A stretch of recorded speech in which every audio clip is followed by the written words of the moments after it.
Now in this problem state whether limit of function exist और नहीं not, और function दिया गया है कि f x is equal to greatest integer x. इसको हम लोग बोलते हैं, इसका मतलब क्या होता है कि it is greatest integer of x, GIF greatest integer function बोलते हैं, greatest integer function less than x, right. एक बार रिकैप कर लेते हैं आपको कि x is a greatest integer function.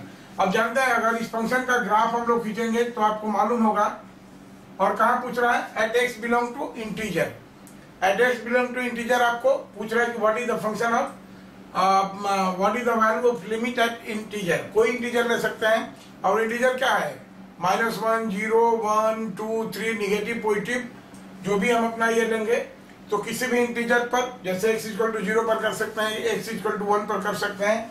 आइए पहले देखते हैं कि इसका फंक्शन का बिहेवियर क्या होता है।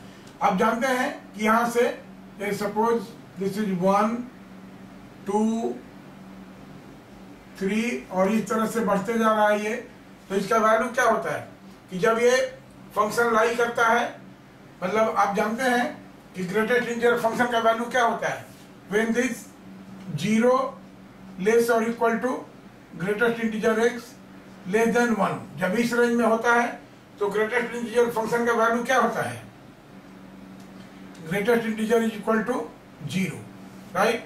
तो इसका ग्राफ इस तरह से आता है ऐसे यहाँ पर, और ये 1 पर नहीं होगा क्योंकि ये लेस देन 1 होता है, यहाँ पर हॉलो सर्किल होगा, right, this is a hollow circle.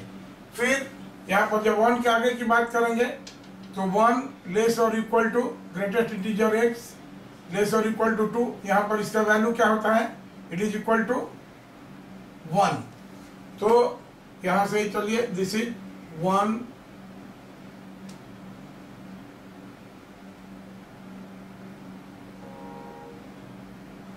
ये हो गया।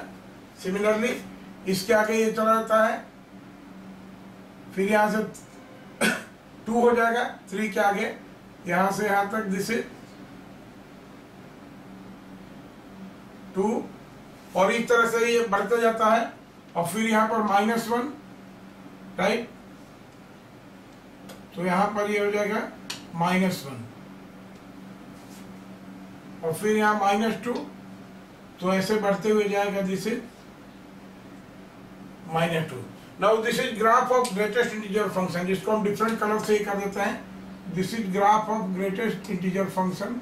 और ये देखिए सारे के सारे हॉलो सर्किल है, मतलब हॉलो सर्किल का मतलब है कि उस पॉइंट पर फंक्शन एग्जिस्ट नहीं कर रहा है, राइट। अब देखिए, अब इसकी बहुत ही कंसेप्चुअल है ये। अब हम जहाँ फंक्शन का वैल्यू कैलकुलेट करना चाहते हैं इंटीजर पर या इंटीजर्स पर, जैसे हम suppose x equal to 0, this is the 0 point, यहाँ पर हम करना चाहते हैं, तो LHL at x tend to, this is limit x tend to 0 minus, right, at 0 हम चेक करना चाह रहे हैं, एट 0 चेक करना चाहिए तो 0 माइनस पर। अब देखिए जैसे ही फंक्शन इधर आ रहा है, यहाँ से यहाँ 0 माइनस, यहाँ पर आ गया, तो देखिए x इक्वल टू 0 पर इसका वैल्यू क्या है, 0 है। लेकिन यहाँ पर जैसे ही 0 माइनस आएगा, ये पॉइंट इधर आ जाएगा और फंक्शन कहाँ चलाता है, यहाँ पर, तो इसका वैल्यू क्या हो जाएगा, this is equal to -1, right. तो LHL का वैल्यू क्या हुआ, limit x tend to 0 minus it is equal to -1। And what for RHL हम ये करें, RHL that is limit x tend to 0 plus of ये फंक्शन है ऑफ fx, ये कितना हो जाएगा, देखिए कितना हो जाएगा। अब यहाँ 0 प्लस की बात करें तो देखिए 0 प्लस पर यहाँ पर अगर इधर से अप्रोच करेंगे तो इसका वैल्यू क्या है, इसका वैल्यू है 0। तो LHL कितना हुआ -1, RHL कितना हुआ 0। अब यहाँ पर क्या हो गया कि LHL is not equal to RHL, ठीक है, this means limit does not exist, limit does not exist, right.